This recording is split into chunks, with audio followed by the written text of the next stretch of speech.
His work and his writing reminds me of the Zen saying, "The finger pointing to the moon is not the moon." Terence points to it.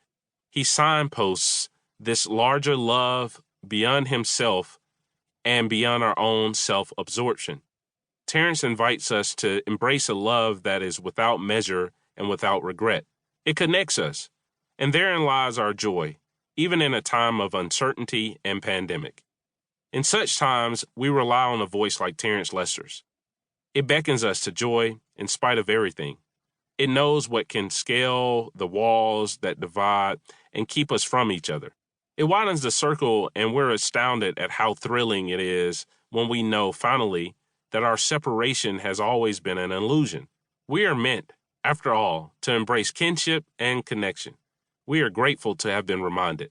In precisely this way, Terence Lester is the shape of God's heart. Introduction. Be better together. Right now, you have every injustice in the world at your fingertips. At this very moment, billions of people all around the globe are accessing content that has been shared on social media platforms with ease from their smartphones or the latest technological device. In many ways, our technology has become an intricate part of our daily lives. What content have you viewed in the last few moments? Think about it.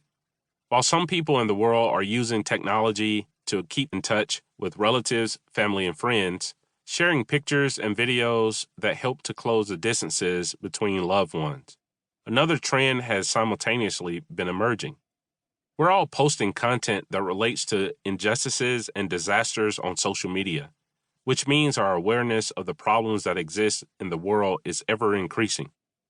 It's the start of a new decade, and we have already witnessed fires burn down parts of Australia and claim lives, 2 impeachment trials of the President of the United States and his ordering a missile attack inside Iran, news about children being taken away from their parents at the border, major storms displacing people in Puerto Rico, the spread of COVID-19, and the increased awareness of the racial divide in the United States. None of these headlines, though, seem to include the ways that people are responding to the issues of poverty or economic inequality or the effects of war, slavery, or violence with offerings of help. We seem to be inundated with bad news without being given much hope of anything ever changing. Just last week, I came across an article that had been posted on social media about a man who, though experiencing homelessness, had even been evicted from the woods. Right now, many of us are consuming information at such a rapid rate that we feel overwhelmed by the sheer extent and constant reminders of injustice.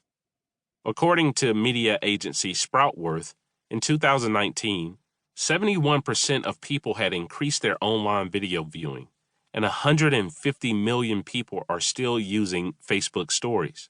As we as a society become increasingly connected due to technological advances, the speed with which we are able to access world news will continue to increase, thereby heightening our levels of awareness of injustice.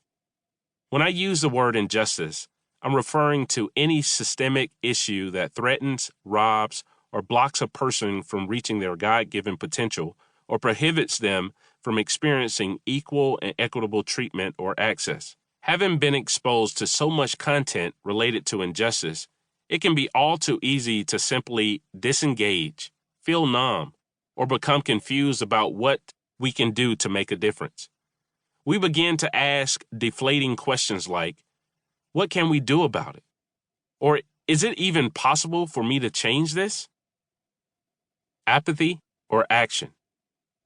If you're like me, you can probably remember where you were when you found out from your cell phone about some type of injustice that was occurring in our world. I remember exactly where I was when I received the alert on my phone about the church shooting that took place in Charleston, South Carolina, during a Bible study group session at Emmanuel African Methodist Episcopal Church.